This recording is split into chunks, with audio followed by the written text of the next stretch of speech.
Good morning, everyone. If you all can settle down, please.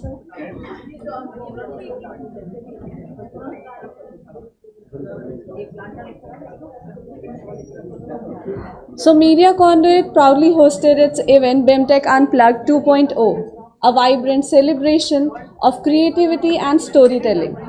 Through their lenses, students of different clubs and conduits presented, captured the vibrant campus life and the rich culture and spirit that makes BIMTECH so special to us. Each video brought out unique themes and glimpses of what student life at BIMTECH is all about. And now the wait is finally over. Get ready as we unveil the amazing videos from our top 3 clubs and conduits, showcasing BIMTECH life in all its spirit, creativity, and vibrant campus life.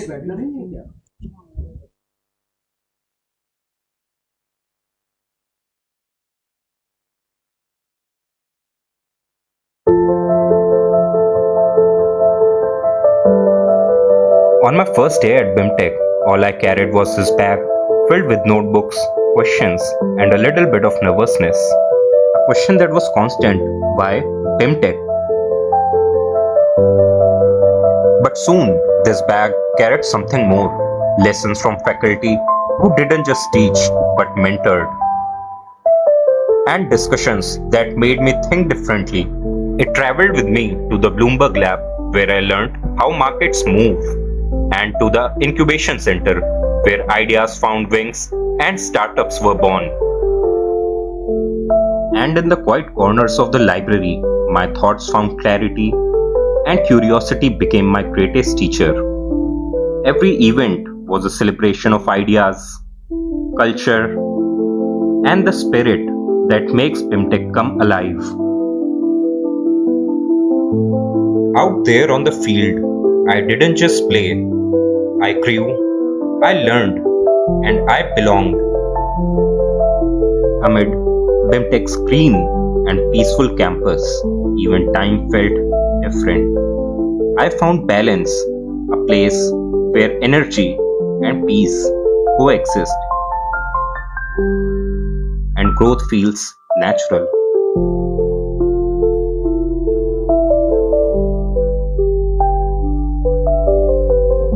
With every step down these familiar stairs, I wasn't leaving something behind. I was carrying it all forward. From hesitation to confidence, from questions to clarity. This is why BIMTECH.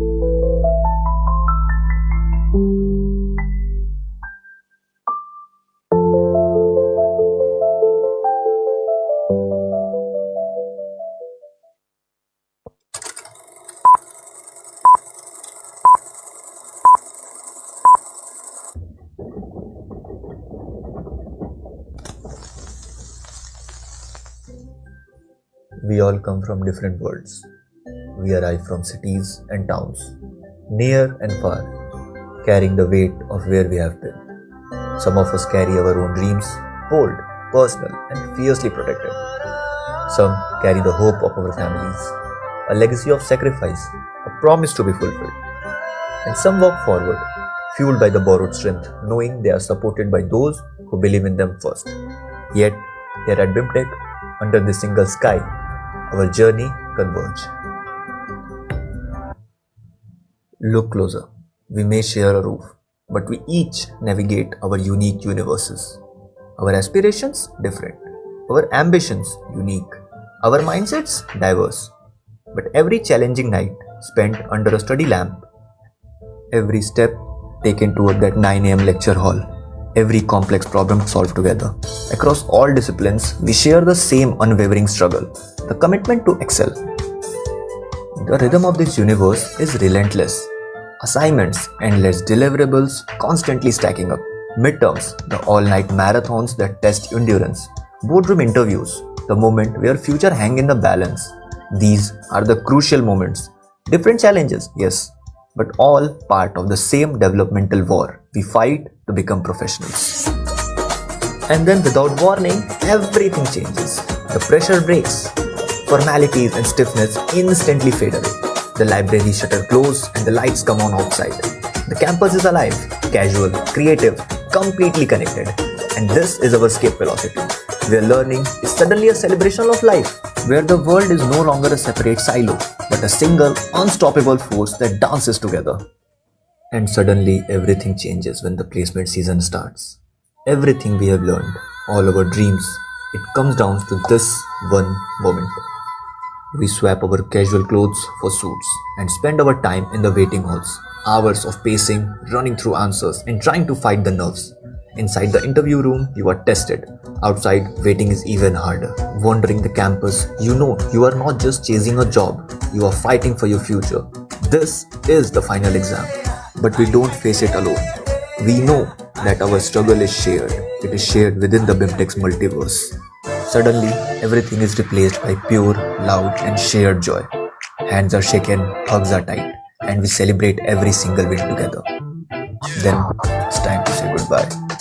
One last wave, maybe one last look. But the mission is accomplished, and the future awaits.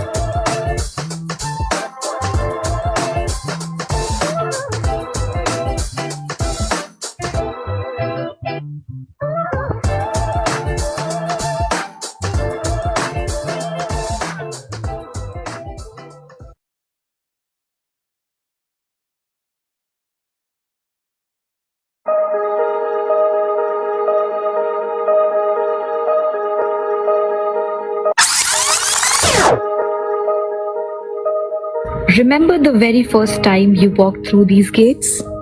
The mix of excitement, nervousness, and hope, all blending into unforgettable moment. This campus became more than just a place to study, it became your second home.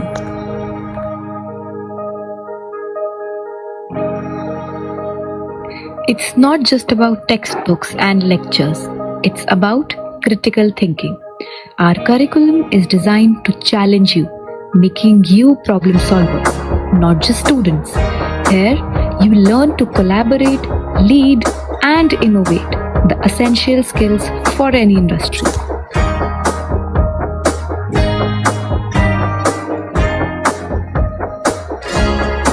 But education isn't always confined to classroom. Our project-based learning and industry-aligned programs teach you how to apply knowledge in real-world scenarios. We train you to be team players and future leaders, ready to handle any challenge the corporate world throws your way.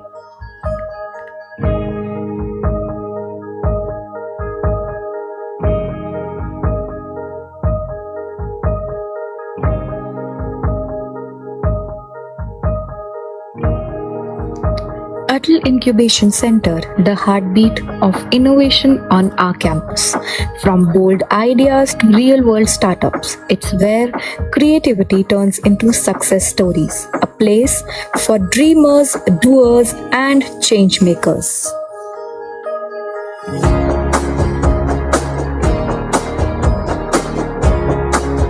And to keep every dreamer strong, we have Your Dost, our online emotional wellness platform.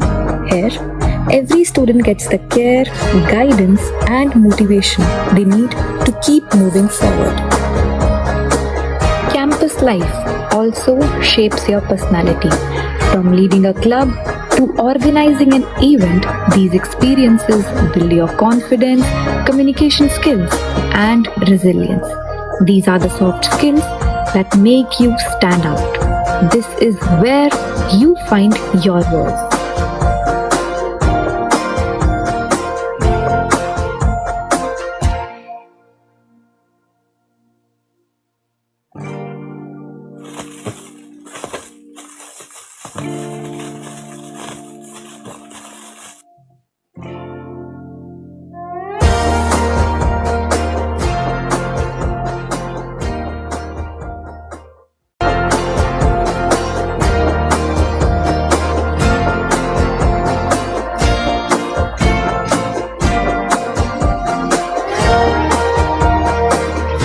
The leap from campus to corporate is a big one, but you are prepared. The skills, confidence, and values you built here now drive your success. Our alumni lead with purpose, innovate with passion, and make an impact across industries. The world recognizes their excellence because it started here.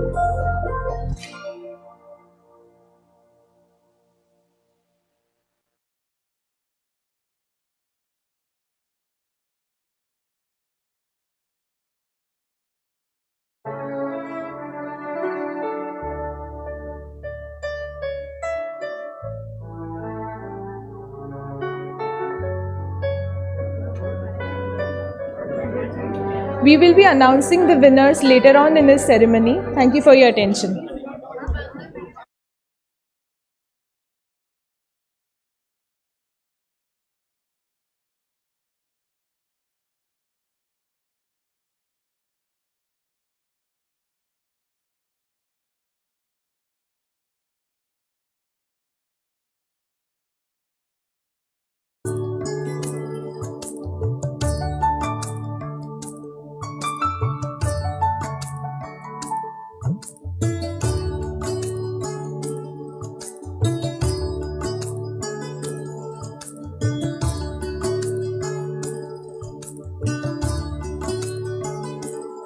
Request everyone to take your seats fast. The guests have arrived. They have started from like the goal. Please take your seat fast. The guests have already started from the ground floor. Please take your seat fast.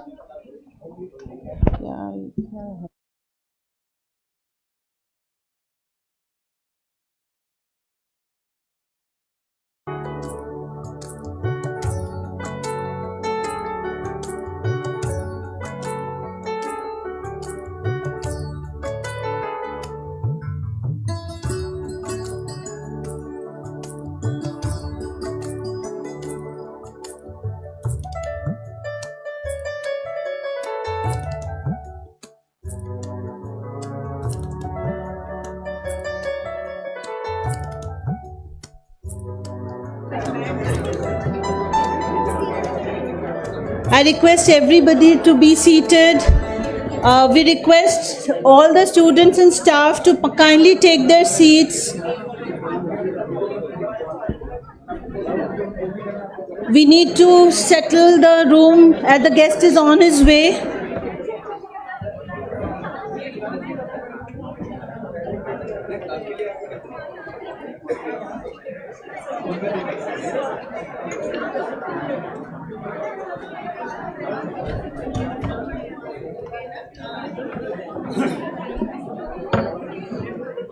I request everyone to please settle down. Students who are standing on my left, could you please take your seats?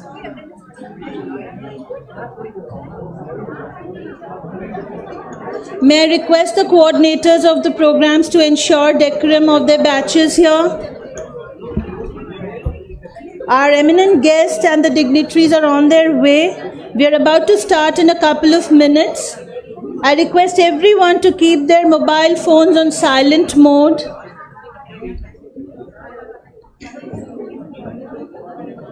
यहाँ पे गर्मी लग रही है।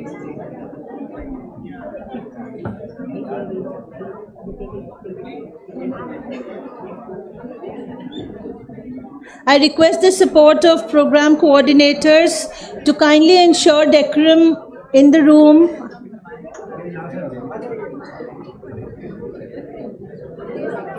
Students, staff and faculty members, you're requested to keep your phones on silent mode. We are about to begin in a couple of minutes.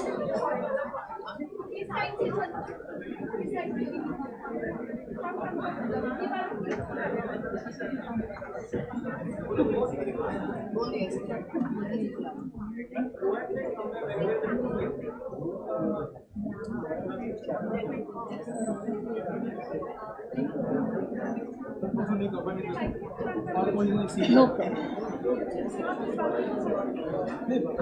Good morning, everyone. We are about to begin the function in a couple of minutes. I request students on my left, please don't flock over there. We don't need so many over there. Can you please ask them to sit somewhere? I request students who are involved in the lamp lighting and stage management to remain on my right side, and the others may kindly take their seats over here.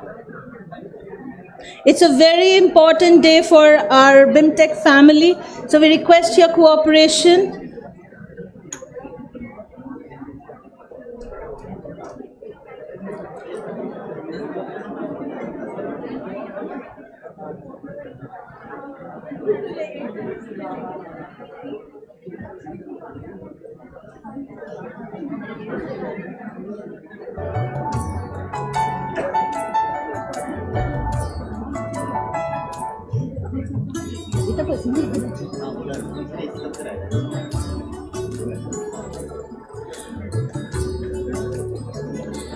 I request all of you to restrict the movements now in the room.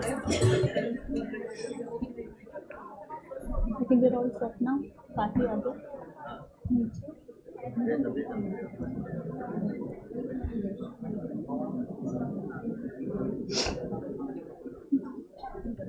I once again request everyone to keep their mobile phones on silent mode. Kindly avoid any conversations through your chat and other, calling, etc., because it will not be a good discipline to demonstrate in front of our guest. I think we are all set. So in case some students are still outside, they can come and settle down. Go fast. Go seats over there. The last row.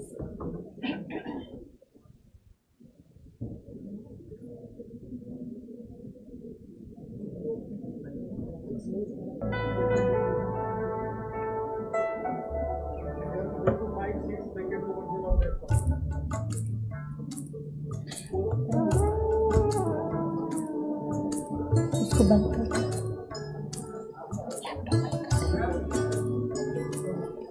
Dinesh ji को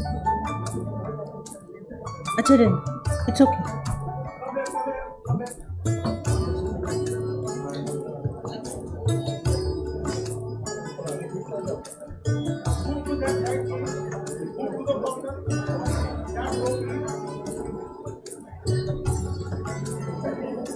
Students, we request you to kindly settle down fast. Our eminent guest and other authorities have almost reached the venue. I'm told that they will soon be entering the room, so I request everybody to quickly settle down.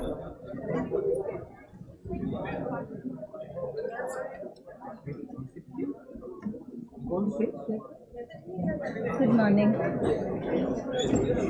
Ladies and gentlemen, our eminent guest has arrived and we'll soon be starting the formal event. I request the students to escort the guest onto the dais, please.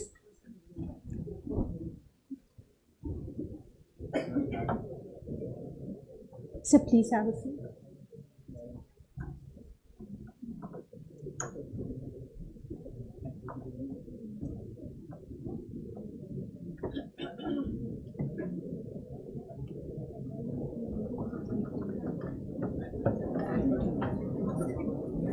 Namaste and good morning to all of you. On behalf of the BIMTECH family, this is Professor Saloni Sinha extending a warm welcome to each one of you on this momentous occasion of our 38th Foundation Day. BIMTECH was established by our revered visionary leaders, late Shriyud Basant Kumar Birla ji and his erudite wife, Srimati Sarla Birla ji in 1988 on 2nd of October, coinciding with Gandhi Jayanti. We commemorate today's event to this celebration of social good, human values, ethics, morality, and integrity, and we shall continue to strive to uphold this legacy through all our endeavors. As we celebrate our footprints of excellence with values, we are very fortunate to be joined by eminent role models from corporate, business, and governance. On behalf of the management led by our beloved Director BIMTECH, Dr. Prabeena Rajiv, it is an honor to extend a hearty welcome to our honorable guest, Sri P. Balaji, who is the Group Head Governance, Risk, Compliance and Corporate Affairs, Air India Limited. I also extend a warm welcome to the dignitaries of the dais from the BIMTECH family, Dr. Pankaj Priya, our Deputy Director and Dean Academics, Dr. A.V. Shukla, our Registrar. Present in the room are dear faculty members, academic and non-academic staff and their family members, media fraternity, and eminent local administration and my dear students. I would request our dignitaries to step down for the lamp lighting ceremony, and I also invite Dr. Reeti and her team to facilitate that.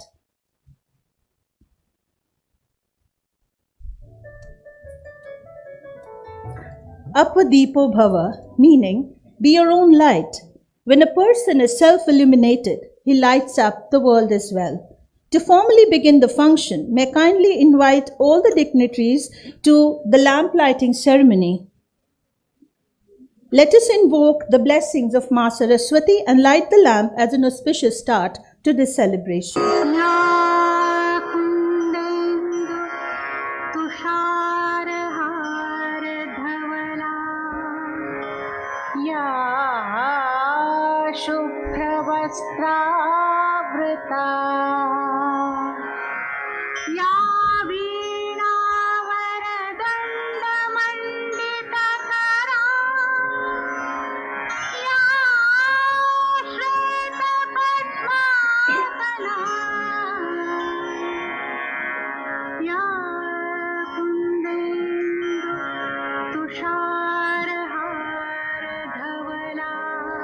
I request the students to escort the dignitaries onto the stage again, please.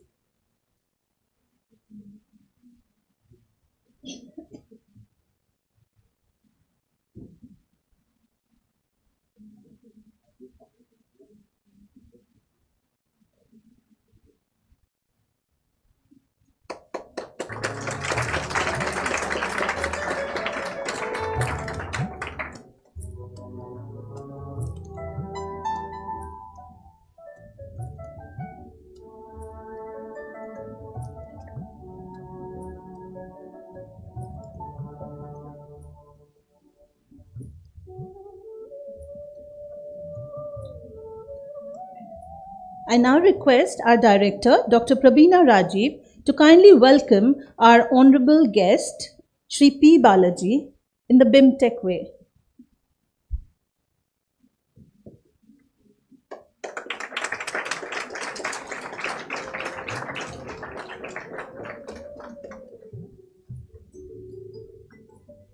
Sir, I'm sure you will cherish the warmth that we wrap you with through this shawl.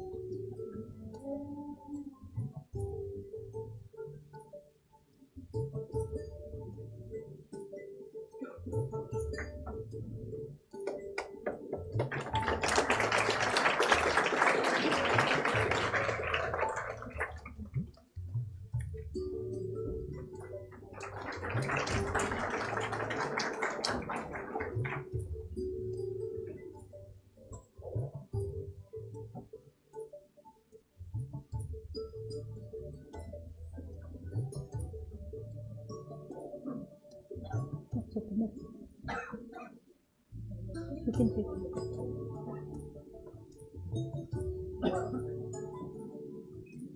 May I now invite our director, Dr. Prabina Rajiv, to present her welcome address.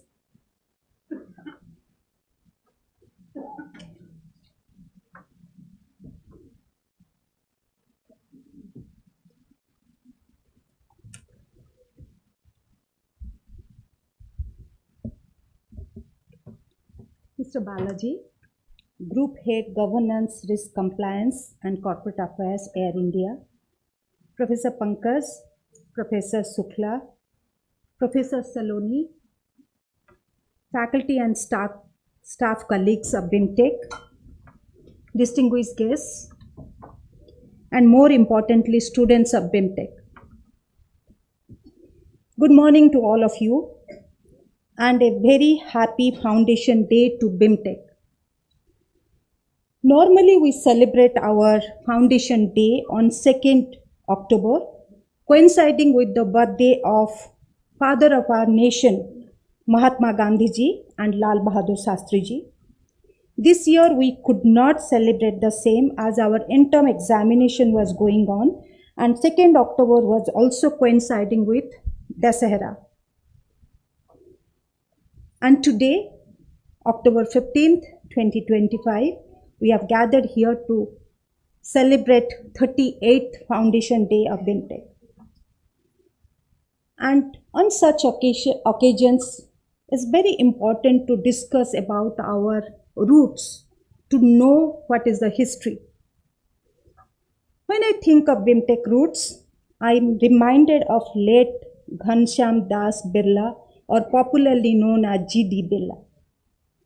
He was a visionary industrialist and a businessman, and his life was inseparable from the story of modern India. In fact, G.D. Birla went on to establish many industries. He started the first company, Birla Jute Mill, in the year 1918, long before India attained the freedom. From there, he went on to found Hindustan Motors. I'm sure all of you must be knowing about the iconic Ambassador car. He went on to find Grasim Industries and many other industries.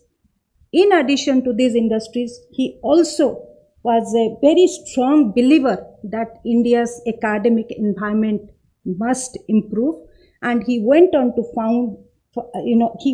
start many educational institutions such as BITS Pilani. And he was a builder of institutions and, more importantly, believer in India's potential. Many of us in a management school, we talk about top line, we talk about bottom line, we talk about profit, we talk about return on investment. He looked at the business not only as a means to earn profit, but as a necessary requirement for national progress. In fact, in 1918, when he started the Birla Jute Mill, he was not merely starting an industry. What he was starting or what he was doing is to challenge the idea that Indians can own and operate large industries. At that point in time, Britishers gave the impression to Indian people as a whole, that you are, as a country, you are good for nothing and we are here to rule you and make your destiny. And he said that no, we are capable of running large organizations, large industries. In fact, I'm taking the opportunity to quote unquote, I do not build industries for profits alone. I build them for the progress of our country. Let me repeat here what he mentioned, that I don't build industries for the profit alone. I build them for the progress of the country. And all along his journey as an industrialist and a businessman, he was a big supporter to father of our nation, that is Mahatma Gandhi. I'm sure as a student, or all of us have heard about the Harijan movement initiated by by father of our nation. In fact, at that point in time, Gandhiji wanted some financial support, and Birla ji, that is Ghanshyam Das Birla ji, gave substantial amount of money. In fact, it seems Gandhiji asked, "Don't you ever worry that you are paying me so much of money?" What G.D. Birla replied, "Bapu, I have been able to give because you have taught me to see beyond myself." Let me repeat once again. What he mentioned that, "Bapu, I have been able to give money because you have been able to see beyond myself." And the legacy of building nation by providing quality education become the second nature to the Birlas. I'm sure all of you must have been knowing about so many educational institutions, schools, colleges, which have been started by Birla family as a whole. and his son, late Sri Basant Kumar Birla, and his wife Sarala Birla founded BIMTECH in the year 1988. And as all of you can see in our background, this is the picture of Sri Basant Kumar Birla and his wife Srimati Sarala Birla. And BIMTECH was established in the year 1988 under the aegis of Birla Academy of Arts and Culture. And both Basant Kumar Birla ji and Srimati Sarala Birla ji, they wanted youngsters to get value-based management education, which combines business excellence with ethical leadership. And days like this reminds us that great institutions are not built on a day. Great individuals are not built over on a single day's effort. Cumulatively small bits and pieces, education institutions get built, individuals start taking a larger than life, image. When I look at all youngsters, students of BIMTECH, future managers, entrepreneurs, thinkers, harbingers of change, who are going to solder India's future, I would like to pose 2 questions to each of you. When you are going to join the job or organization, or even today, I would want all of you to pause and think, how does my work make a little better? How does my work make life a little better for someone else? Let me repeat. How does my work make life a little better for someone else? How can I use my skill to strengthen not just my company, but my country? Obviously, each of you are going to be aspiring to get good salary, good job, move on in your life. That is also we want for each of you. But days like this, probably it's important to ponder, when we are going to be joining the workforce, are we going to be doing something beyond our immediate need? Can we think about solving larger goals for our country? In fact, in 1942, when Gandhi launched Quit India movement, G.D. Birla faced immense pressure from British governments to dissociate himself from the Quit India movement. But G.D. Birla did not budge. He continued to support Mahatma Gandhi's journey. He quietly supported the cause, not because he wanted to get fame, because he believed in that cause.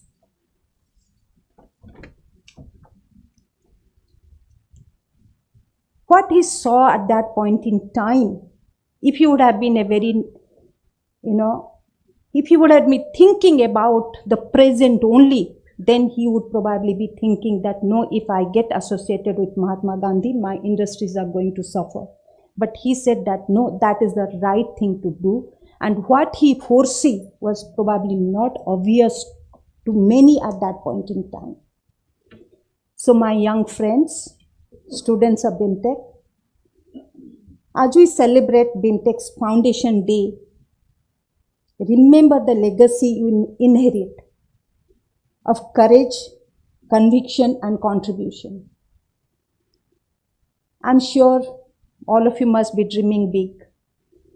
Can I ask this question to all of you? How many of you are dreaming big? Please raise your hand.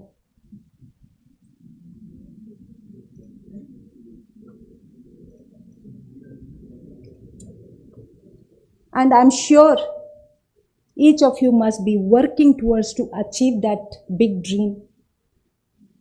You have to work hard, but more importantly, you have to remain grounded and never lose sight of the horizon.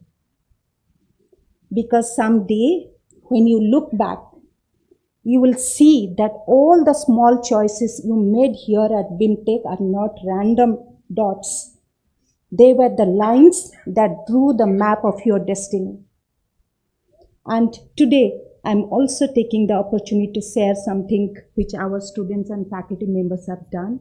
Every year, we invite students from different schools or orphanage, and today we are going to have a community lunch. We are going to have lunch with them, and our student and faculty members and staff members have contributed about 85,000 rupees.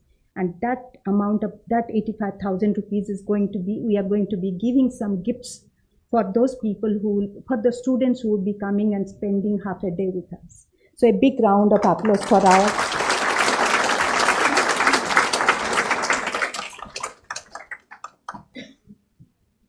So thank you all of you. I will end my today's lecture by sharing that you always have the wisdom to see big picture and heart to serve it. Not only seeing the big picture is enough, also we should commit to do something which is not routine, which is not a day-to-day activity. We should be working and striving to achieve something big in our life, and if possible, if we can contribute towards the nation building, nothing like it.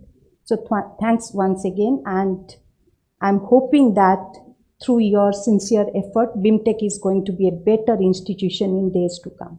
Thank you all.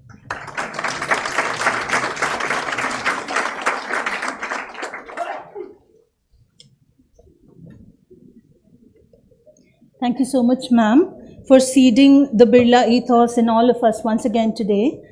I'm sure with utmost humility and honesty, we'll serve the nation and be there for social good in any which way that we can. Ladies and gentlemen, 38th Foundation Day of BIMTECH is no small achievement for us. On this momentous occasion, who other than somebody who's a pioneer in his field to deliver the Foundation Day address?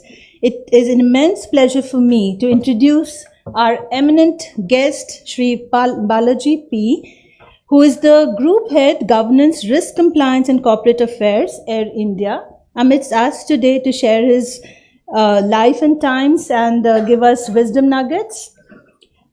Mr. Balaji, he leads, as you are aware, governance, compliance and risk transformation initiatives across the Air India Group in its 5-year transformation program Beyond.ai that includes the largest merger in aviation industry.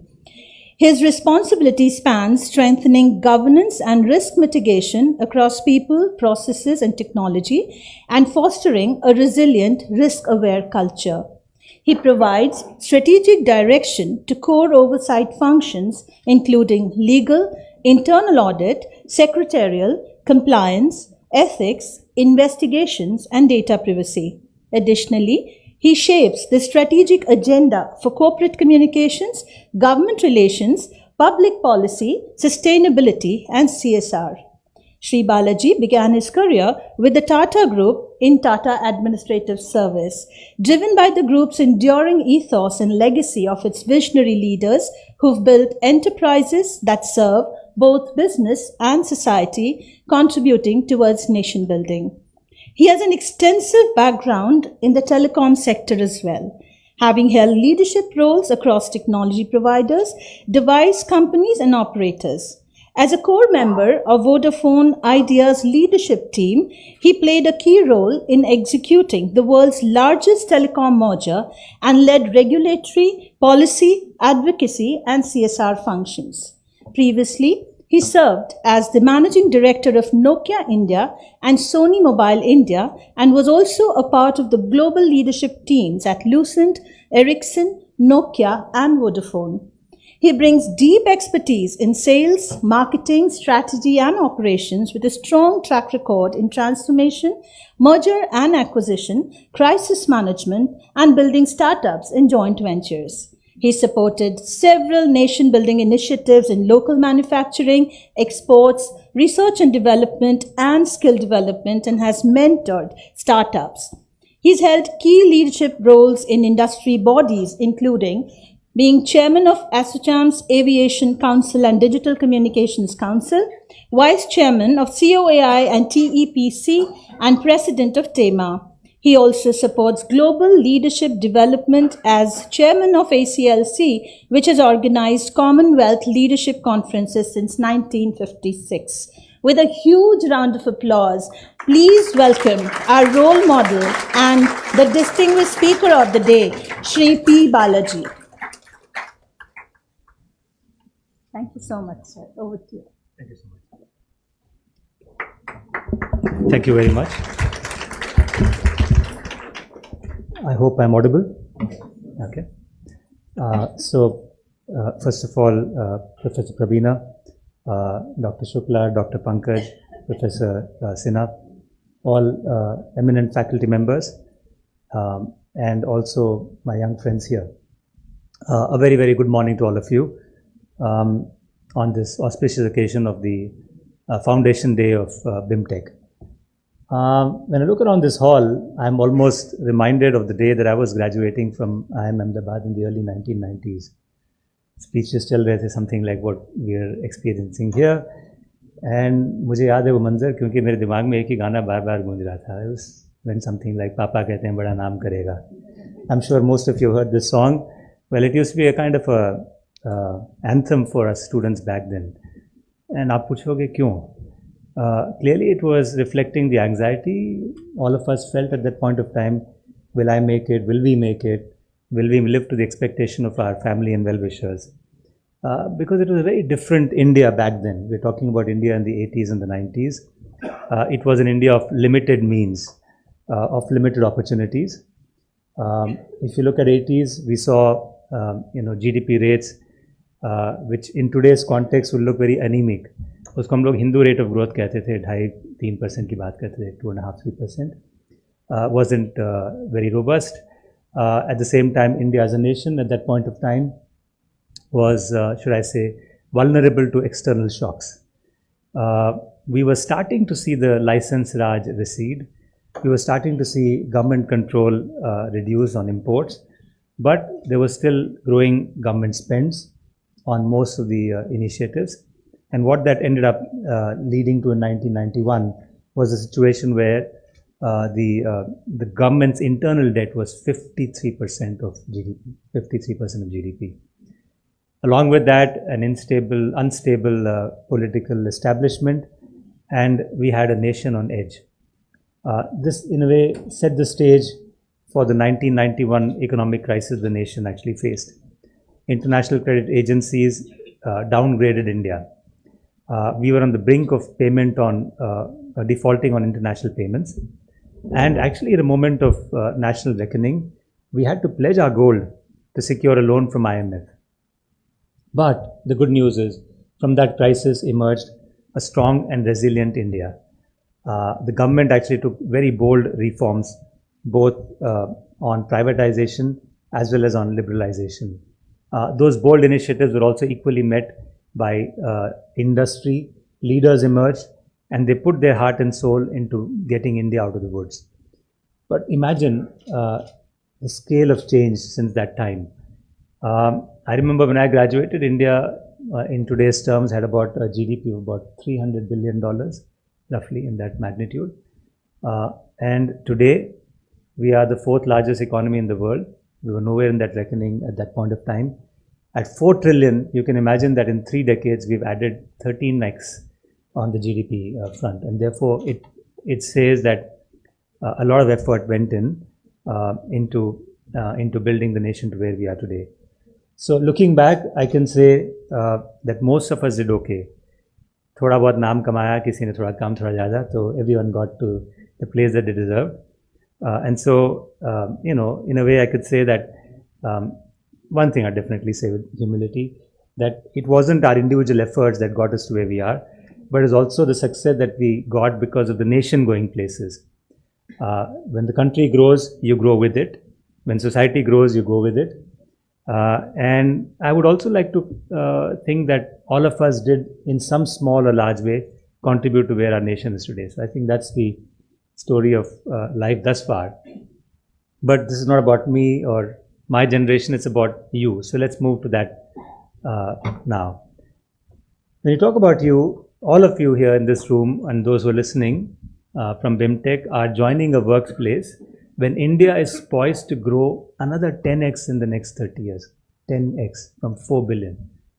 Not 13x from 300 billion, but for 4 trillion, from 4 trillion, you're talking about growing 10x. In the next 30 years, that's your active working life. Even at a modest 6 to 7% growth, the external environment is working powerfully in all of your favor.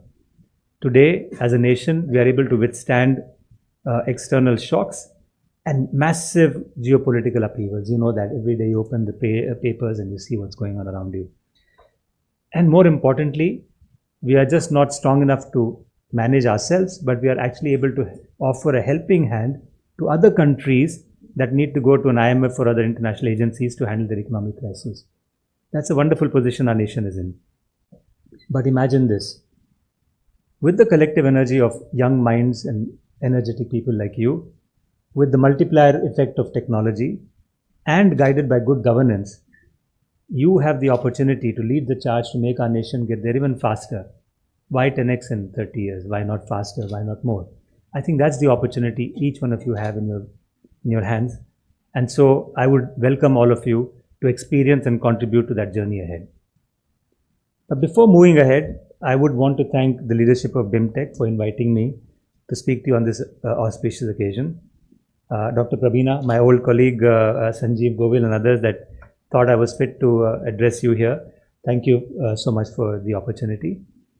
I must make one mention. I've had the opportunity of working with the Birla Group in their telecom business, and I have truly experienced the group's commitment to look beyond business to societal impact. And so it's truly an honor for me to be here. And I was actually scratching my head and thinking, what do I say to you that you folks already don't know? And with your boundless energy, the knowledge which is imparted by wonderful faculty at BIMTECH, you're part of a growing knowledge economy. And in today's world of Instagram and its followers and influencers, I said, there's very little that I can tell you that you don't know already. But then I thought that I could share a little bit of wisdom that I've gained over the years and based on my life's journey. These are lived experiences.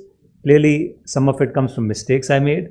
Some of them I learned from mentors who are willing to share their experiences, and some from moments of deep reflection. I know you will have your own individual journey through life and work. I'm sure you will have your own life choice that you'll make. But what I have to say in the next 15 minutes or so, evaluate it from your lens, your experiences, your perspectives, and your philosophy of life. What I'm saying is not gospel, it's just something that I want you to consider or form your own philosophy. So here goes. The first and foremost thing that I'll tell each one of you is to know yourself first. Right? That is the foundation. It's a world that we live in which is obsessed with comparisons, titles, salaries, LinkedIn posts, Instagram stories. It is truly easy to lose sight of who you are. Remember, your journey is yours alone. आप तय करते हैं कि आपको कैसे जीना है. So don't measure yourself against somebody else's timeline. That would be underselling yourself. If you believe in something deeply, pursue it with full conviction. Go for it with 100% effort, whether it's a startup, whether it's a social enterprise, whether it's a government career or a corporate role. Go all in. I think that's very important. The day you do that, and every day you do it, you'll have a very fulfilling life and you'll have a very fulfilling career. Because fulfillment isn't something that comes from external validation or applause. It comes from internal alignment. And one thing you must remember, that world makes space for people who know where they're going. That is an eternal truth. I would actually share one anecdote from my own life. My father was in government service and was posted in Patna 1 year. I was then in class 8. I used to also play a little bit of tennis at state level. And one day I was practicing and suddenly I said, everyone getting quiet. Kya ho gaya? And suddenly we see this young man of about 25, 26 years old. who walked in to play. I'd never seen him before, and I was curious, and somebody whispered, "ये ना Tata's में काम करता है," and Tata Group, and he was in Tata Administrative Service. I remember I asked my father later, and he said, "Yeah, TAS is like the private sector IS." Now that I understood, I knew what IS was, and I said, "Achha, that's what it is." 9 years later, I just finished my engineering, and from campus I joined Tata Steel as a graduate trainee. Life was actually very good. From day one, they gave you a decent job. They actually gave you, in those days, a princely sum of 2,000 rupees per month. That was a lot of money. We got club membership from day one. And being a tennis player, I also had the opportunity then to not just play with the director of operations, who was someone who you looked up to, but also the India number 4, because at that time Tata is also kind of, along with other companies, took a lot of sports people to encourage, and give back to nation. And so I said to myself, looks like I can retire from here. What else can I ask for, right? And suddenly my life changed, because one day I saw a young bunch of boys and girls being treated, I'm using the word loosely, but as royalty, and hobnobbing with the legendary Mr. Rusi Modi, who was then the chairman of Tata Steel. Again, I asked, and I was told, TAS mein kaam karte hain.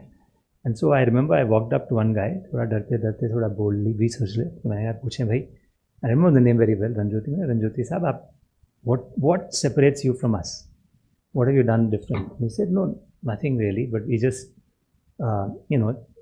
chose to do an MBA, and more importantly, we want to take a role in a company or an organization that thought beyond themselves. That one moment actually changed me. I figured out this is what I wanted to do.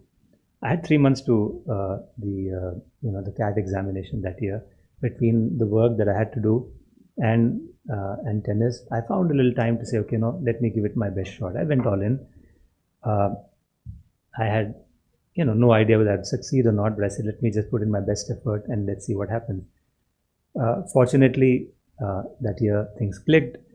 I got into my MBA program, and I said, okay, now how do I get into TAS? I had no idea, but I just started to ask some of the senior students who've been there, and I realized I was not as suave as them. I wasn't, as good as they were, but I said I can give it a shot. All I have to do is to prepare myself and believe in myself that I would have a shot at joining the Tata Group. I think it's a little bit of what you hear, those words that Shah Rukh Khan said in a movie, I think Om Shanti Om, right?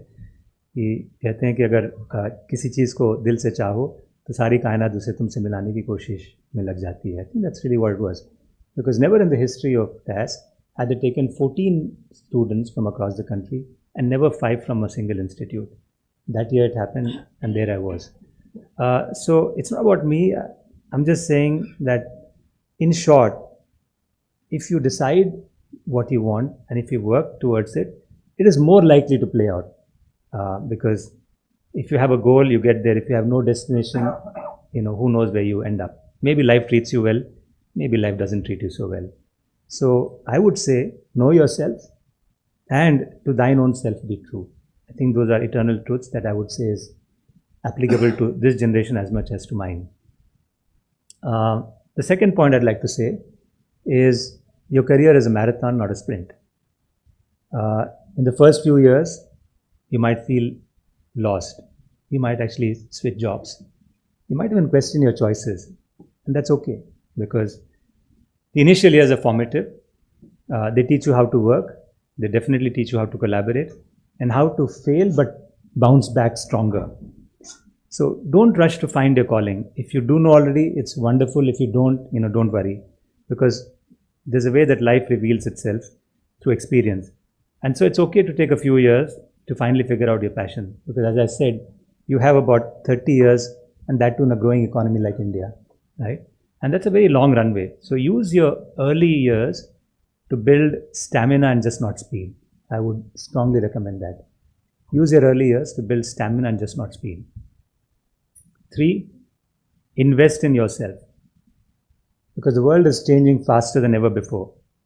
What you know today will definitely become obsolete tomorrow. So stay curious and stay hungry. Learn new skills. read widely, take online courses. As Alvin Toffler once famously said, learn, unlearn, and relearn. And that's a constant process. Today it's AI, tomorrow, God knows, it'll be something else. But don't fear the change, just embrace it. I remember in my own case, for a long time, I thought, you know what, the laboratory of life will teach me everything. Till I actually attended one mandatory 7-day training program in a management institute. I thought, yaar, kya seekhna hai? Been there and done it. But those 7 days revealed themselves to me as well, that I had a lot to learn or relearn in that case, in a more close setting with colleagues and a cohort of people that can challenge you and your thinking. It just changes your mindset. So what I'm saying is that the best professionals are lifelong learners. So they don't wait for the world to teach them, but they actually go out and learn proactively. And that's my wish for you, and I hope that you'll actually be a lifelong learner. Fourth, tap into the wisdom of others. Frankly, you don't have to figure out everything alone. Find mentors, build a circle of advisors, and seek feedback.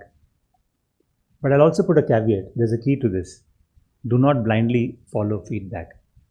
Always validate what people tell you, reflect on it, because in the end, what you believe is most important. I've been fortunate to have mentors over the years who helped me see my blind spots, who offered to remind me of my strengths when I had forgotten them myself. So surround yourselves with people who challenge you, support you, and help you grow. Fifth, make bold calls, because you will face crossroads. You will have to make tough choices. Sometimes you'll have limited information while making these calls. But frankly, that's how life is. All of us could make decisions if you knew everything that's going to play ahead. But it doesn't happen that way.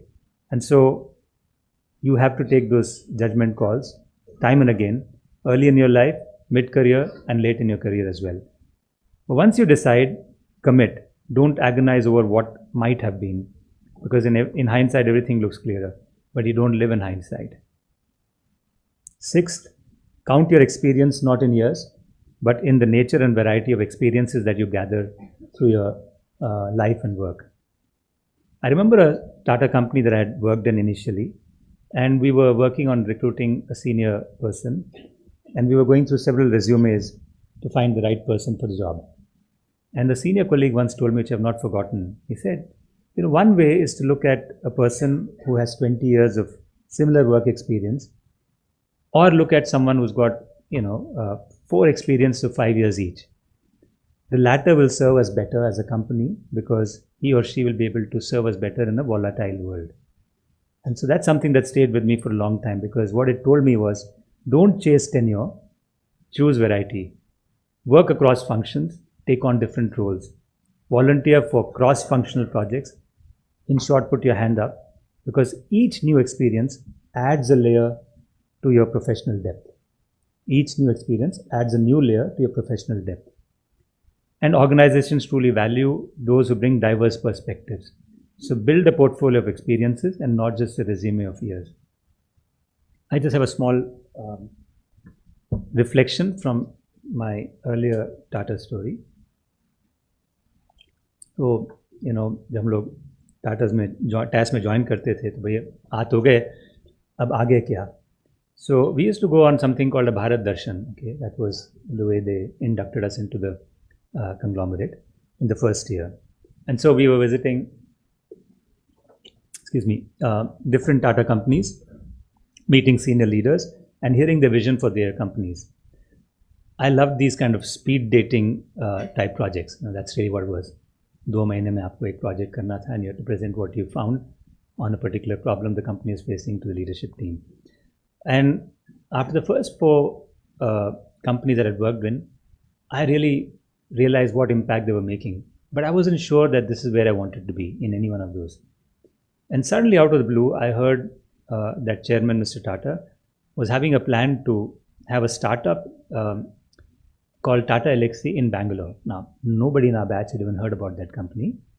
And Bangalore in those days is not the vibrant Silicon Plateau that you talk about. It was actually just a retirement paradise for people that went and settled down there.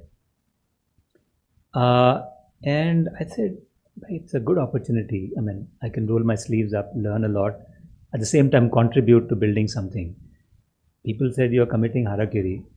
This company could shut down in 2 years and you'd be in the doldrums. And what I was hearing my voice telling me was that, what, even if it's 2 years, the excitement would stay with me for a lifetime. And so I took that chance, and I had the journey of my life in helping set up a company that today, if you look at from a success point of view, in the market, has grown 1,500 times in 3 decades. 1,500 times in 3 decades from a market cap point of view. And so all I'm saying is that trust your instinct and take bold calls.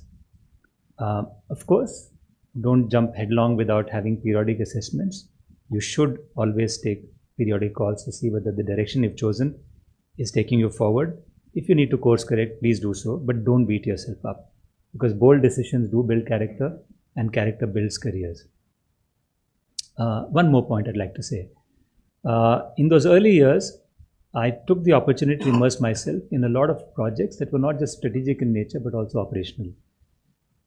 It helped me understand the nuances of operations and business and the last mile execution. When you make your hands dirty, you learn a lot more.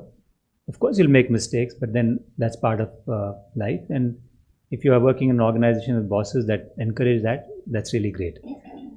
I realized later on in life that it kept me in good shape. When I was a CEO, I had a better understanding and deeper appreciation of what frontline staff have to go through, their everyday struggles. It actually taught me what me and my leadership team needed to focus on in order to make their life easier. Because none of us actually sold, even if we called ourselves sales director or managing director. It was them who were the face of the company. It was them who were the brand ambassadors in front of customers and external stakeholders. And if we made their life a little easier on the day-to-day, then we would be successful. And so I think that's really what, in the early stages of getting my hand into operational roles taught me. 7th, have a challenger mindset. Status quo is a comfortable trap, and comfort doesn't lead to growth. So you've got to challenge yourself, challenge your team, challenge the way things are done, because improvement is a daily discipline. The mindset of constantly improving and making things better, be it product or services, if it's a startup that you're running, or a process that you're at your corporate workplace, it applies everywhere. Whether in technology, finance, or on social impact, be the one who asks, what can we do better? Be the one who asks, what can we do better? 8th, invest in relationships. I would say your network is your net worth, right? Your network is your net worth. Not just in terms of opportunities, but in terms of learning, support, and resilience. Build genuine relationships. Stay in touch with your peers at BIMTECH. Don't just track their careers and compare them with yours. Help each other out without expecting anything in return. Relationships compound over time, and in moments of crisis, they'll be your safety net. Remember that. And also, one more thing to keep in mind. People don't remember what you said or did, they remember how you made them feel. So that's a very important thing to keep in mind. 9th, carry no regrets. Be authentic, put your best foot forward, take risks, speak up and show up. You will make mistakes, you will fail, but if you've been true to yourself, you'll carry no regrets, and that would be the most liberating feeling.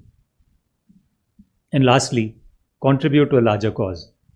Your career is just not about you, it's about the impact you create. Your director so rightly spoke about that in her initial remarks. And I believe it is absolutely the truth. You could do it where you stand. You could help create a new industry vertical. You could contribute in policy evolution in your sector. You could mentor others. You could start a social impact organization or work for one. You can engage in doing something that uplifts others in and around the place that you live. It doesn't have to be something big, it can be something small.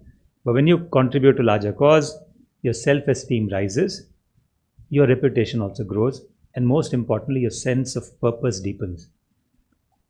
It's good to choose organizations that serve a larger purpose. because you can then align yourself with that purpose, and that alignment with purpose makes you a happier professional. If you're creating something, then just make sure that you not just focus on yourself and your team and profits, but also in what you can contribute. If not immediately, then over a period of time. That vision has to be there, that you make a larger contribution than yourself. I think the Tata Group and the Birlas are very good examples, great examples actually, of business with purpose in India. They have always had a focus on societal contribution and national interest. I remember being called in by Chairman Tata, when still in Tata Elxsi, and he said that 2 of us from Tata's and 2 from AT&T, which was a global telecom company at that time, had to set up a joint venture in India in the year 1993. उस समय किसी ने telecom को ज़्यादा कुछ नाम सुना नहीं था. It was entirely government run. Now उस time पे मोबाइल थे, and India's tele density in those days was 0.38%, which means 38 people had access to a phone, and landline at that, out of 1,000 people. But he and the AT&T chairman had a joint vision. They believed that through connectivity, the aspiration of 1 billion plus Indians could be satisfied, that they could actually help the aspirations being met of 1 billion people. And frankly, that vision drove the 4 of us in very difficult times, because we didn't know where to start, we didn't know what, there was so much to be done. It was a very overwhelming feeling, but we said, bhai unhone kaha na, ho jayega. So we just kept going, and as we looked around, we, again sought people that had a similar excitement, a similar vision, and soon we actually built a great team. There were false starts. We had to roll back our operations at times. हमें लगा growth हो जाएगी, लेकिन उतना नहीं हुआ. But then we knew that that vision kept our belief very strong through this process. Looking back, it looks like, generations ago, but it's just about 30 years. The mobile and data revolution that has happened in India actually started with the effort of a few hundred people initially that were joined by a common purpose and a common belief that we could do something beyond just building the telecom ecosystem, but that actually helped connect India north to south, east to west, urban and rural. And as that journey started, in less than a decade, we had thousands of people that actually joined that movement, and that's how it came to fruition. Decades later, I felt the same excitement when I was approached to join Air India after the Tata acquisition of the company from the government. Mr. J.R.D. Tata had started Air India, it got nationalized, and after decades, the government decided to privatize it, and the Tatas took it back. The vision of the Tata Group, Mr. Tata himself, our chairman, Mr. Chandrasekharan, and the board was very clear. We want to create a global airline with an Indian heart. And that is such a driver for the entire leadership team. My CEO, my management team member, and my members, and all the people in our company. Because that vision of creating a global airline with an Indian heart is so powerful that no challenge seems an obstacle, no crisis seems unsurmountable or insurmountable, and the thought of contributing to India becoming a global aviation hub and creating millions of jobs and adding billions to the national economy, we think is an opportunity of a lifetime. Also, in a strange way for me, it was homecoming to the Tata Group after many years. So that's broadly what I want to share with you. But before I end, I do want to mention a couple of things. If you look around you, you'll find inspiration. When I look around myself, when I look at friends and others, there are countless examples of people that have done extraordinary things, and all of them were fueled by purpose. I want to just narrate a couple of examples that have mirrored some fundamental change that's happened, particularly in the last decade, but actually it started much earlier than that. The rise of entrepreneurship. Today, setting up a startup is not frowned upon. Failure in a startup is not considered a personal failure, but a reflection of one's boldness. And I'm thinking of a couple of friends that I had from business school, a couple of called seniors of mine. One Sanjeev Bikhchandani, who started Naukri.com, and another one, Nirmal Jain, founder of what is now called IIFL, India Infoline, it was called initially. Both joined companies, but then at some stage they felt that they could do something better on their own. They faced hardships, They had to pivot often, but they never gave up hope. And they've gone on to become very successful. And I'm mentioning them because to me, their secret has not been the passion to create institutions that lasted beyond themselves or were larger than themselves, but also because they kept mentoring others. I think that's important. When you arrive in life, take the time to, mentor others who ask for assistance, coach others. It's a very, very satisfying thing. So what I'm saying is find a cause larger than yourself and work on it in a large way or a small way, doesn't matter, because the transformation that you will undergo in that process, mentally, emotionally, and professionally, will be your lasting reward. It's been tough for me to think of what I had to say to you, and as I've been, thinking of my speech and what I should say, it's been a kind of a catharsis for me. It's just sifted a lot of thoughts that were in my mind and focus on what is important for me. To really think back into all those years, the many companies, their cultures, the incredible people who shaped my path, with a sense of gratitude for those who helped me along the way and those who taught me a few lessons as well. It's reminded me that growth is just not about titles and achievements, because it's actually, for all of us, it'll be true that it's a celebration of resilience, learning, and the human spirit that drives us forward. I would also mention something about campus life.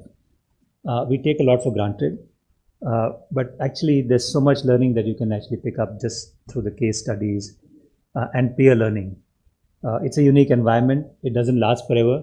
2 years are gone in a blink of an eye. And so use it well and learn from it. Equally, the formative years of your work life will be very important. So invest a lot into it. And whichever organization you join, take an owner's mindset. It will always serve you well. And in closing, I would just say that you are entering a world full of opportunity, and in India, which is actually going places. But along with that opportunity, there's also responsibility. You will build careers, you will build companies, you will build industries, you will set up social impact organizations, you will enter government and have policies that are as far-reaching as the ones which we had in 1990s, right? But then, hopefully, many of you will build a better society and a better India. And so, go ahead, dream big, act bold, stay grounded while flying high. Because the world doesn't just need good professionals, it needs more principled pioneers and leaders. So congratulations for making it this far, and it's my wish that your future journey is full of impact. Thank you very much.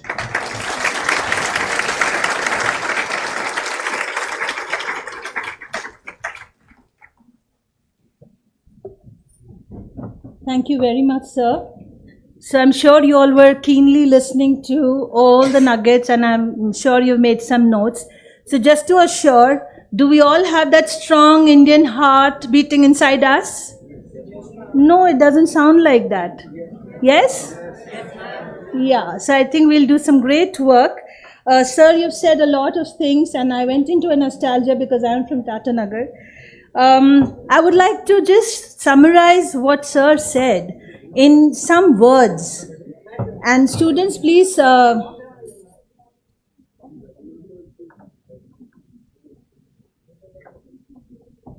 Okay, so some of them are volunteers for the community lunch and other activities. That's the reason why they may be stepping out. Okay, so quickly, we'll open this session for a QA with our eminent guest, but I thought I'll just kind of summarize in a list of words that I captured while he was speaking. So I think the top of the chart is hope, humility, humanity, and honesty. Sir, when you said live a principled life, I think these are the 4 pillars. Thank you so much for reiterating the same. And it won't be possible to achieve any of that if we do not live with high character, have courage, live with a lot of compassion, work with the right connections to contribute to the community and further in the career and in life as well. So I hope I've summarized the lessons of your speech, sir. Thank you so much. So right now we'll open the forum for some Q&A, and I request our volunteers to help with the mic around the room. Please raise your hand if you want to have a small chat with our guest. Please mention your full name and the program, and then keep your question brief and relevant as well. So, yes. Would you please stand up? Yes. Good afternoon, sir. This is Abhay Pandey from PGDM IB. And as you mentioned earlier that we have to take bold decisions and all. And considering the position you are in as a leader, there are times when some decision cost a lot. So how do you make peace with that? And secondly, there are times when there are a lot of options on the table and it's hard to choose one. So how do you choose that? Thank you.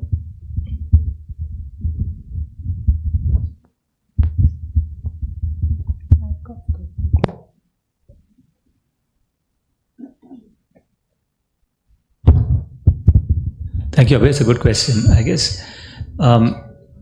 It depends on which stage the organization is. We have a pretty, should I say, now we have the depth of leadership and breadth of leadership as well. So when we take such decisions, it is, based on the best information that we have, also driven by the purpose. Oftentimes you have to choose what you want to do as an organization. And what is consistent with that we say yes to, what is not we let it go, because in the end, as much as what you do is important, as much as what you will not do is equally important. That clarity is important. So if you have clarity, then it becomes easier. And then you've got to trust the direction you're taking. In our organization, it's easier because we've got a fabulous board to guide us with their experience, with the group chairman, Mr. Chandrasekharan, as the chair of the board. We have a leadership team which has got diverse experience, and we have depth in our organization that we've created assiduously in the last 3 to 4 years. So great leaders who know their subject very well and who collaborate and therefore put options which are well researched and so on. Now in a personal life equally, you could have a circle of friends that you trust, or family or mentors that you can trust, to take inputs, but in the end you've got to put it against the barometer. What's important for you? What is important for you, you ought to do, having taken all inputs into mind. And even if it's not the perfect decision, it's your decision, and it makes you feel happy, and you don't look back with regret saying, I wish I'd done that, I wish I hadn't listened, or I'd heard my inner voice. I think that's really how it plays out in personal life though.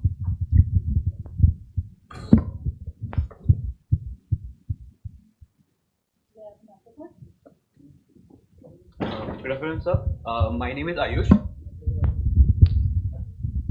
Good afternoon, sir. My name is Ayush, and I'm a PGDM IB student. Sir, you were talking about unlearning and learning. So sometimes what we learn becomes our basic instinct. We do it on our own. So how do we unlearn that faster so that we are able to learn new things? It's tough. As I said, there was a time when I thought life was my learning laboratory, and I learned the hard way that there's a lot more that I had to relearn. And so, just stay aware of what's going around you, and what is relevant is what you allow to seep in. A little bit of reflection, cutting the clutter, and just kind of reflecting what is important in your journey at a point of time allows you to then figure out where your gaps are. Either people who give you feedback, or you yourself can reflect honestly, because alone you can reflect for what is working well for you and what is not. And what is not, it tells you there's an opportunity to improve, and therefore learning something new is critical. And then learning and applying is equally important. Don't get static in just knowing the theory of it. Try to apply it on a day-to-day basis. Thank you so much, sir. Hello, sir. My name is Sakshi Shri. I'm a PGDM core student. So my question to you is, in today's era of AI, where people are normally overstimulated, overthinking, short attention span, what would you like to suggest as young professionals which would leave the lasting impression and help us in our corporate race as well? I think just take a pause, just as they call detox, right? It's not important to react. The moment you get up, the first instinct is to pick up what I've missed the night when I'm been sleeping. Just focus on yourself. The first half an hour, 45 minutes, whether it's just to calm yourself from within, figure out what you want to do for the day, or so on and so forth. Give some time to yourself. If it's yoga, it is some physical exercise, just to stimulate your body and mind before you rush into what the world will throw at you. So if you have a daily commitment to do that, chances are you will not get overwhelmed with what the world will throw at you, which will happen, right?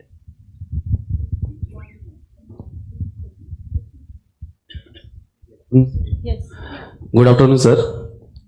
I'm Hariom Patel, PGDM from Nepal. So I was asking that you had experience across several major companies, Vodafone, Idea, and Air India, each with their different outcomes in terms of performance. As a student, I'm trying to ask that understand the business world. I would like to know what major challenges these companies faces and what factors make the difference between success and struggles. Or maybe I'll give a short answer. These are all successful organizations.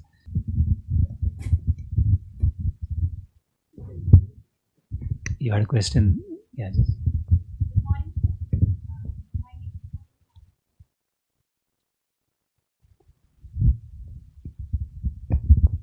Good afternoon, sir. My name is Pravi Mahajan, PGTM first year. As students, we often fear making mistakes. So I want to ask you that how can we handle failure without losing confidence in ourselves? I think you got to keep reminding yourself that you are quite, how do I say, you have everything that you need to succeed in life, and that's really what you got to remind yourself every day. Temporary failures we've all faced, and we've just reminded ourselves that we're better than the mistake we made, and that's just an opportunity to learn and move on. All of us have had that journey, in this room, outside the room, on the dais, or off it. As long as you remind yourself that's the way life is and that it's a learning experience, you're likely to bounce back faster. But the one thing you must always say is, if you've made a mistake, don't repeat it as much as possible. Repeating it is definitely not such a good idea, because the consequence will be the same. Yeah, that's the only thing that one has to remember. So we close the QA session now and move on with the next segments. Before we go further, I would like to share with you that our honorable guest, Srimati Medha Rupam, who was to join us in our celebrations today, could not make it due to a highly pressing commitment in the city today. I would like to take a little time to tell you how important it was to have a person like her over here. So a quick sharing of her profile. Srimati Medha Rupam is an alumnus of St. Stephen's College, Delhi University, and in 2014 she secured All India rank 10 in the UPSC exam and joined the Indian Administrative Service in the Uttar Pradesh cadre. She's a complete trailblazer like Sir, and she's the first woman district magistrate of Noida. She's also known for being very proactive in her leadership and governance. And right now, her focus is on the Jewar International Airport project and other amenities, which will make Greater Noida the center of heightened activities, and we are all eager to be a part of it and contribute with our talent as well. We would like to definitely, convey our wishes to her that we missed her on this occasion, particularly because as she's an inspiration for all of us, not just through her education and her administrative role, but the fact that she's also been a national level rifle shooter. So the message here is that don't leave your hobbies, passion, and indulge in active physical sports, and then we would be able to reduce the mental health challenges that the society is facing today. So both our guests stand tall on this front, and we look up to you and learn from both of you. Thank you so much for being here and agreeing to be a part of our Foundation Day event.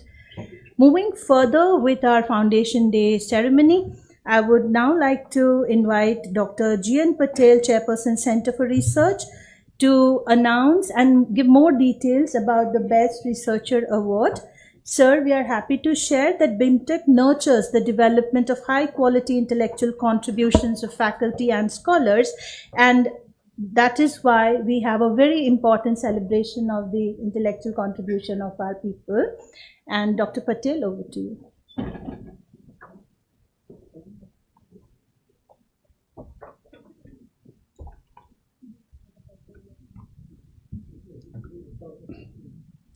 So good afternoon to our distinguished guest, Sri P. Balaji, our Director, Professor Prabina Rajiv, Professor Pankaj, Deputy Director, Dr. A. Shukla, our Registrar, my esteemed colleagues, dear students, and members of the media.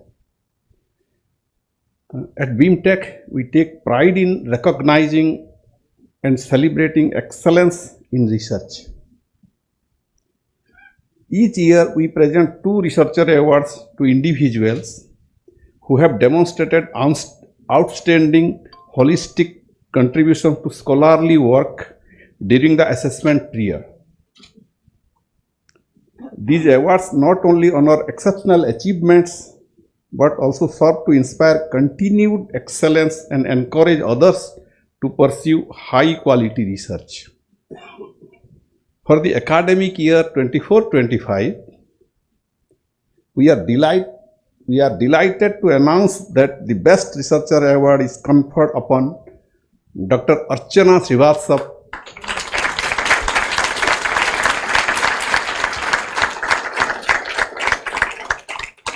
Professor of Business Communication, in recognition of her exemplary research accomplishment.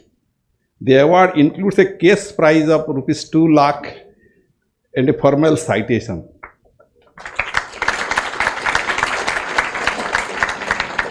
May I now invite our esteemed guest, Sri P. Balaji, to kindly felicitate Dr. Srivastava on behalf of the institution. Better.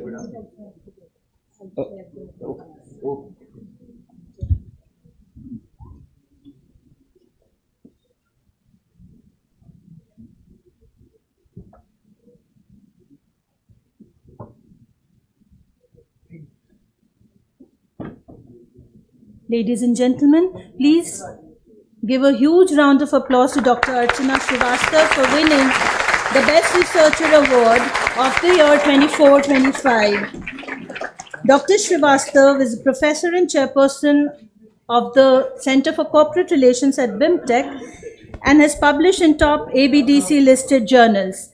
Dr. Srivastava has received multiple recognitions, including the Best Researcher Award 2022, Best Paper Awards at Oxford University in 2017 and Terry University in 2018, and an AICTE travel grant for presenting her work at Columbia University, New York in 2014.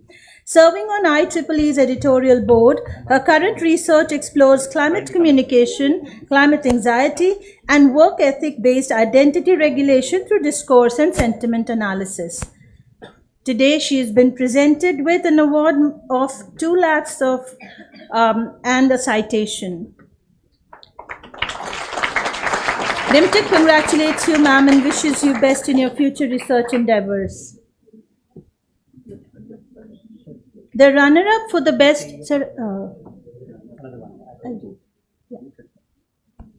The runner-up for the Best Researcher Award for the year 24-25 goes to Dr. Neha Sharma, Assistant Professor Marketing. Dr. Sharma receives an award money of 1 lakh and a citation.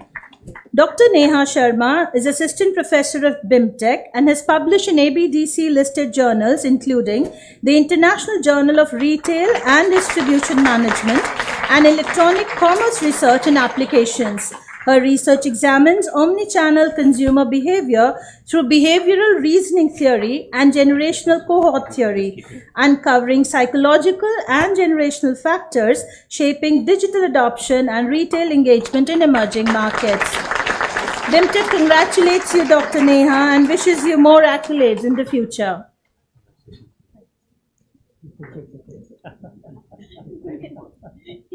I request the guests to continue here, please, because we have further felicitations to happen.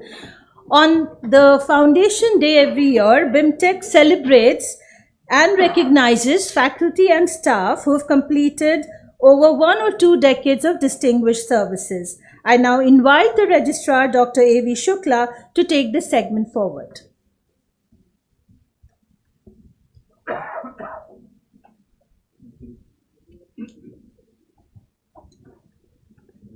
So, mainly for our guest today, sir, we have a practice of recognizing long years of service here in BIMTECH, and as a part of that, our colleagues who have completed a decade of service and others who have completed 20 years of service are honored on every Foundation Day.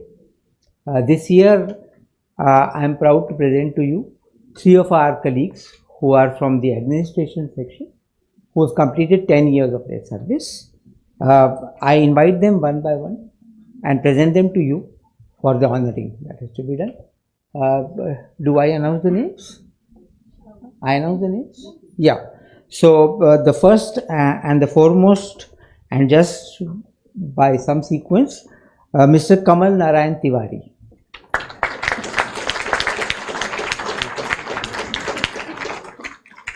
Kamal has put in long 10 years of service here in various departments. He's worked hard and worked his way up. For those who are not well aware, Kamal is a very good badminton and a cricket player as well. And above all that, he's a devout disciple of none other than Lord Hanuman. The next person in line is Mr. Dheeraj Kumar, currently working in our corporate relations section. Dheeraj has been a quiet worker, reserved in personality, but very good in his work. The last but not the least, I invite Mr. Rajdev. He is the one who looks after feeding all of us. And you will be surprised to know that just last week, he has also shown a new skill to us and has won the Best Bowler Award in our cricket match here in BIMTECH. Thank you so much, sir. I believe we can continue the further process hereafter. Thank you.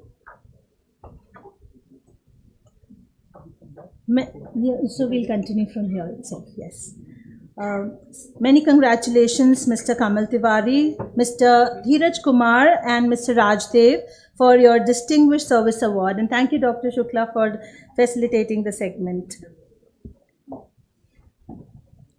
Sir, our institute is student-led. So we have a number of opportunities for our students to create a lot of branding content for us and do a lot of our work as student club and conduit members. So right now we are moving ahead with a felicitation of a competition which was held, and it was organized by the Media Conduit, and it was called the BIMTECH Unplugged 2.0. The Media Conduit proudly hosted BIMTECH Unplugged 2.0, a celebration of creativity, innovation and storytelling. This year's edition shone even brighter, and it featured 20 compelling video entries produced by students of different clubs and conduits representing various themes showcasing the different aspects of students' life at BIMTECH. Before we move to the most awaited moment, let us take a moment to congratulate each and every participant who have not only inspired us but also raised the bar for storytelling excellence at our institute. And now, so before you came to the room, sir, we were streaming top 5 videos which were shortlisted. And now is the moment for the students to celebrate their final 3 achievements, the top 3. And we will be delighted to have an executive member from the club and the conduit to come and receive the award with, from at the stage here. I'll be going in the reverse order. So maybe a guess, students. The third position, the cash prize of 5,000 rupees goes to Any guesses? Okay, so we have the United Friends of Earth Club for their video, Why BIMTECH. The club is mentored by Dr. Riti Kulshrestha, and I invite Mr. Samaksh Khera, an executive member of the club, to receive the prize on behalf of this team.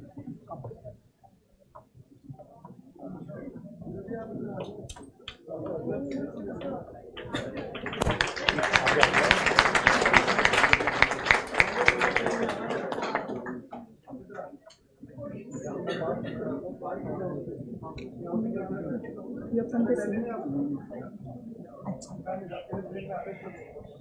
So the second prize, any guesses? For a cash prize of 7,000 rupees, the award goes to the Cosmopolitan Club for their video, BIMTECH Multiverse. Mentor of the club is Dr. Umar Farooq. And I invite Mr. Ayush Das to receive the award.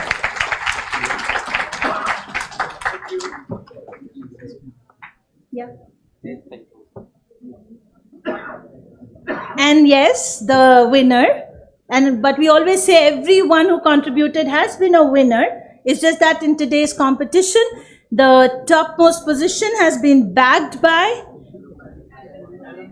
of course, the richest asset for any organization is the alumni and the current batch and the senior batch. They're doing a great job. So the first prize for BIMTECH Unplugged 2.0 of a cash prize of 9,000 rupees goes to the alumni conduit for their video From Campus to Corporate.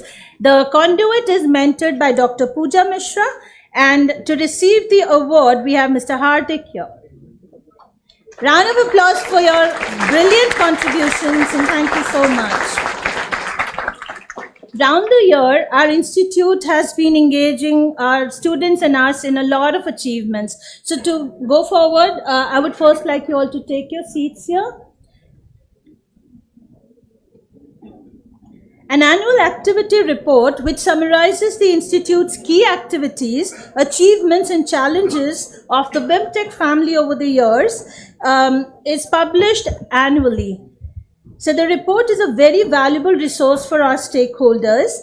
I invite Dr. Dipali Yadav, who's edited this report this year, to kindly give insights of the activities of 2024-2025 and also facilitate the release of the annual report on stage in the hands of the distinguished guest. Dr. Dipali, over to you.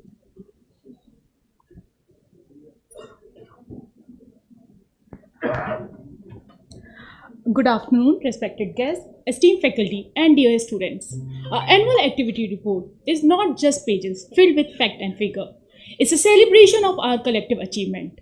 So every photograph, every paragraph reflects the passion, the effort, and the teamwork of the BIMTECH family. Let's take a quick walk through this remarkable journey. This year, BIMTECH continued to strengthen its place among the best. We were ranked 19 in the category of Private Management Institute by the NIRF ranking 2024. This year, we didn't just talk about innovation. We built it in our classroom. 3 new cutting-edge learning spaces are now shaping how our students think, learn, and lead. The first is a Bloomberg Finance Lab. Second is a Marketing Retail Research Lab, which is powered by eye-tracking technology that reveals what truly captures the customer attention. And the third is a Blockchain Learning Center.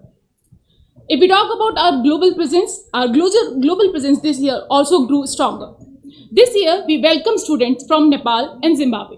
If we talk about our international exchange program, our students gain experience at leading universities in France, Austria, Poland, South Korea, and Singapore.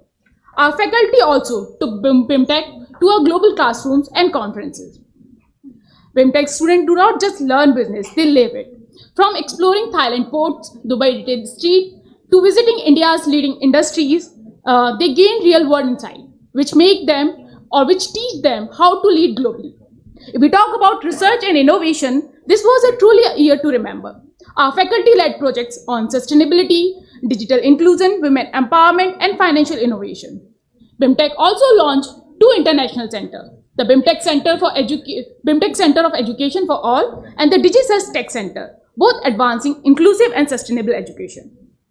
If we talk about our social impact, our commitment to society continue to shine.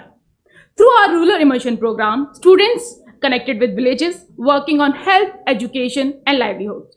We also partnered with companies like LTI Mindtree to assess the real impact of CSR projects across India. And if this was not enough, our student made history by winning the UNPRME Global Student Sustainability Award in New York, a movement that once again put BIMTECH on the global stage.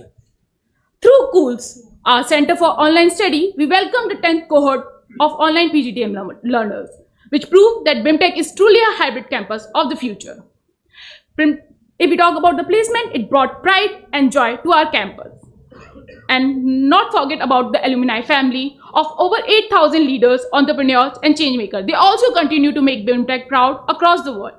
So today, as we are releasing this report, we are honoring a year of progress and a dream that continue to inspire. Volunteers, just please bring the report. Now I invite our esteemed guests to unveil the activity report 2024-2025.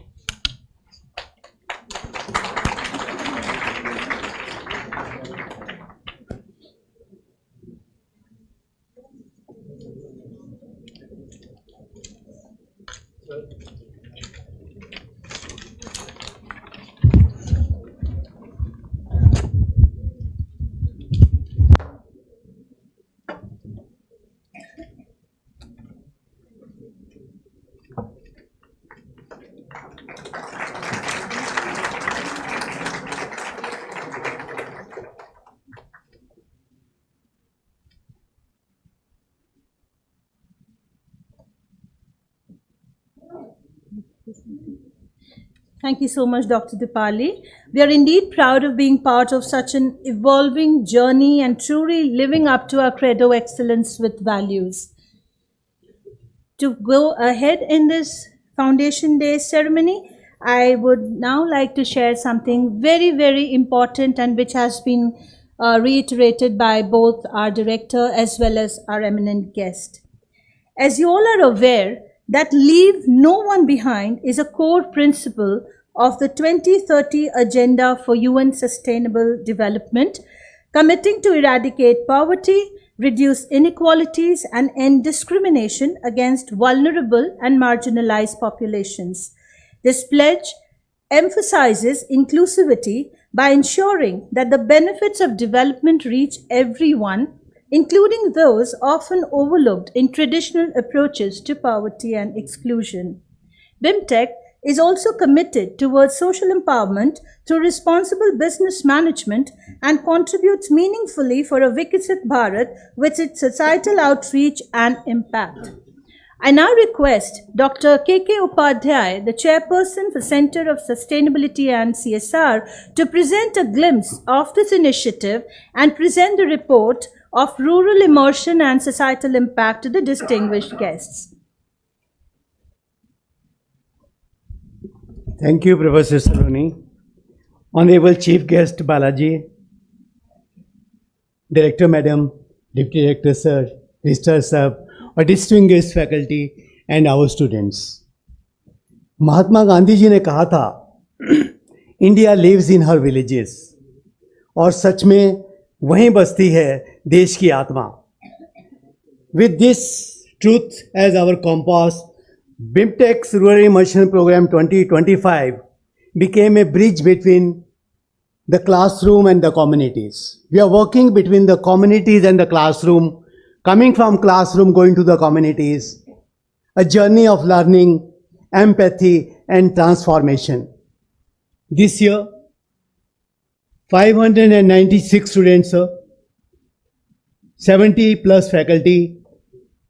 We went to 16 villages in Gautam Buddha Nagar district, engaging with the rural communities. We were working on health, education, livelihood, agriculture, animal husbandry, and wash. We were trying to understand the realities of the village and pathway for future development, linking the present situation with the future, what we can do on that. On 10th March, our students and women leaders from these very communities were here with the district magistrate and 5 leaders from the CSR fraternity from 5 companies, sharing their experiences, exchanging the notes with them. And the wisdom and the encouragement continued with the students. Today, we are deeply honored to have you with us, who has working with a company like Tata's and others. This is something which we teach in our responsible business course also. What we are saying, life has to have a purpose, basically, everybody. Some of us are lucky, also we have good life, but without purpose, it doesn't mean anything. As mentioned earlier also, today we are going to have children from community also. किसी ने कहा है कि घर से मस्जिद है बहुत दूर. घर से मस्जिद है बहुत दूर, चलो किसी बहाने बच्चों को हंसाया जाए. आज हमारे बीच वंचित समुदायों से बच्चे विशेष अतिथि की तरह से आए हैं. हमारी बिमटेक की परंपरा के मुताबिक हम उनमें मुस्कान बांटना चाहते हैं, खुशियां फैलाना चाहते हैं, और थोड़ा सा जो हमारा एक बिमटेक या बिरला ग्रुप का रहा है, एक सेवा भाव, जो गांधी जी ने हमें इवन बिजनेस में सिखाया, the whole concept of trusteeship. This wealth doesn't belong to us basically. We are the trustees as a businessman. और जीवन में हम लोग प्रकाश भरें, ये हमारी थोड़ी सी कोशिश है. और डायरेक्टर साहिबा के निर्देशन में हम लोग इस तरफ कदम बढ़ा रहे हैं. तो हम चाहेंगे आप कि हमारी जो छोटी सी रिपोर्ट है उसे रिलीज़ करें. Students, can you bring that?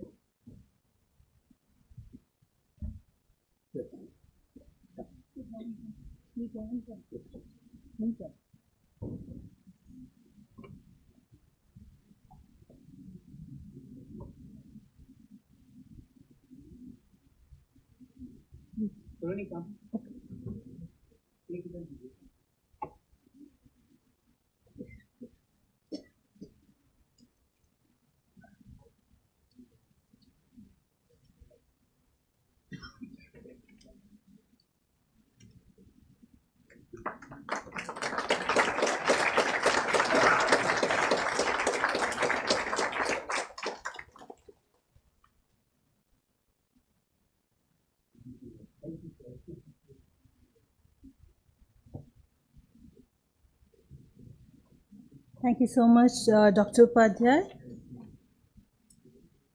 So we'll all step out and do a little bit for everybody around us and make their life a little better from yesterday. That's the promise. And as already informed, sir, by our director and Dr. Upadhyay, we are hosting the beneficiaries of an award-winning Women Emancipation Program run by Nari Pragati Social Foundation today. It is a non-profit organization which is registered under Section 8 company, and it is basically working towards betterment of women and children by empowering them in various ways in education, social equality, health, human rights and safety. And some of their pioneering schemes are NPSF Maika, Women Empowerment, Har Nari Sashakti, Vidyadhara, Padhega Ab Har Bachcha, Arogyam, Health and Hygiene, Swasth Bharat, and Pukar, Need of the Hour, Hum Saath Saath Hain. So yes, Hum Saath Saath Hain. So we'll take this forward and strengthen the communities that make us who we are and uphold the legacy of the Birla family. So BIMTECH family has joined hands to strengthen their mission of providing equitable, self-reliant and dignified lives.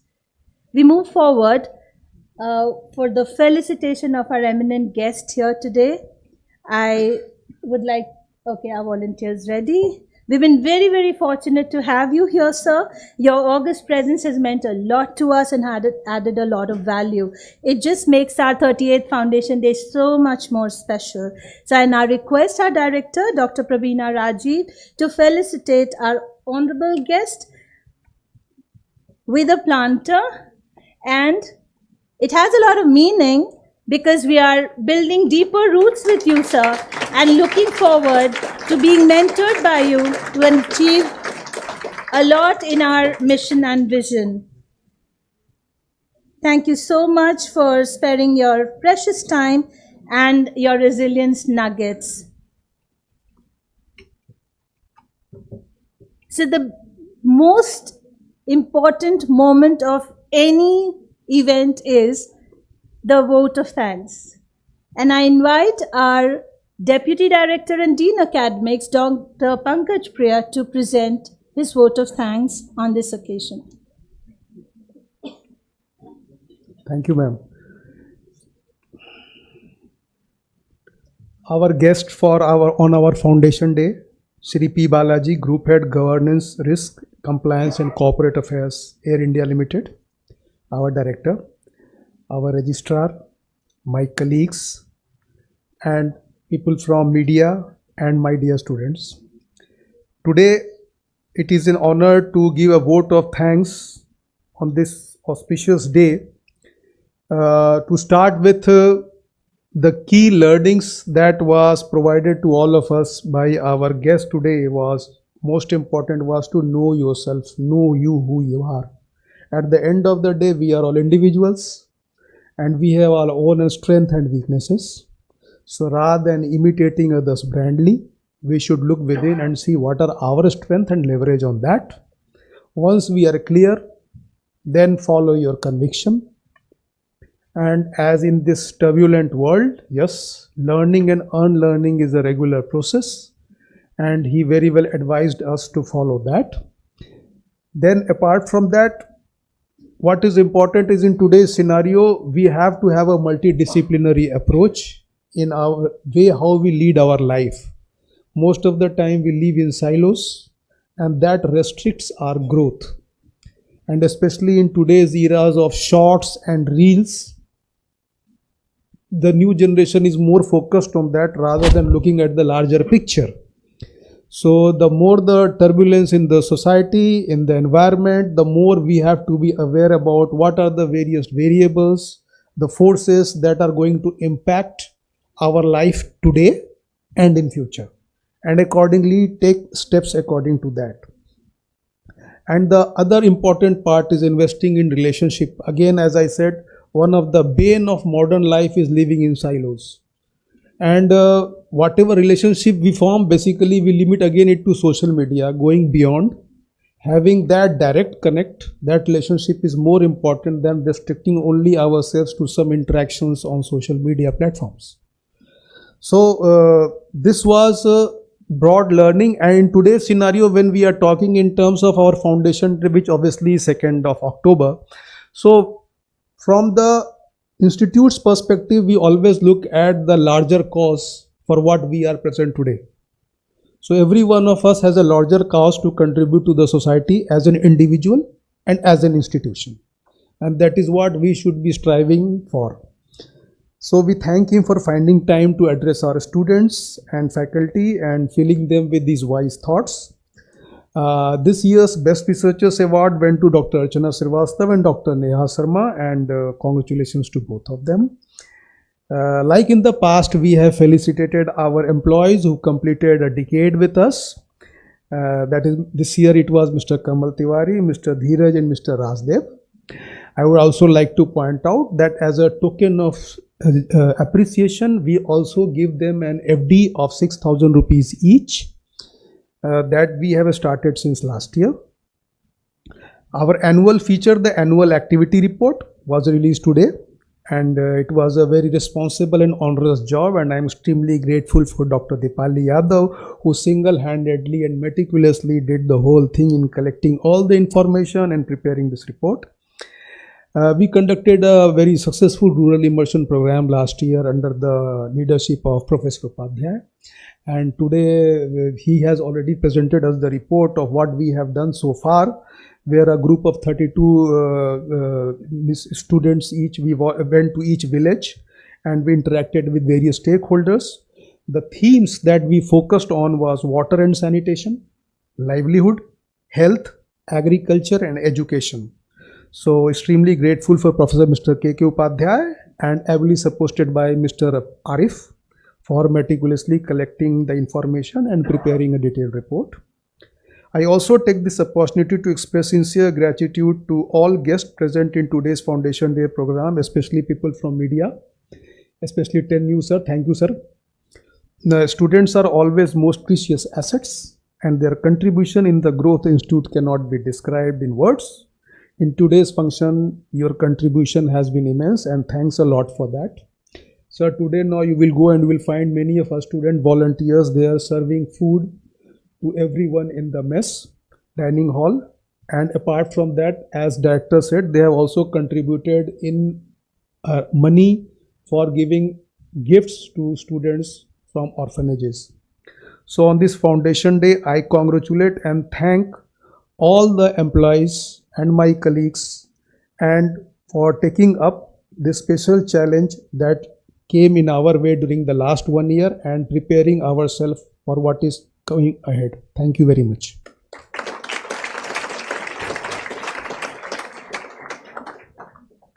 Thank you very much, sir.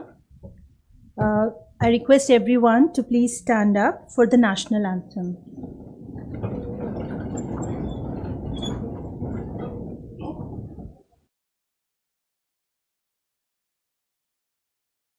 Jana Gana मन अधिनायक जय हे भारत भाग्य विधाता पंजाब सिंध गुजरात मराठा द्राविड उत्कल बंगा विंध्य हिमाचल यमुना गंगा उच्चल जलधि तरंगा तव शुभ नामे जागे तव शुभ आशीष मांगे गाहे तव जय गाथा जन गण मंगलदायक जय हे भारत भाग्य विधाता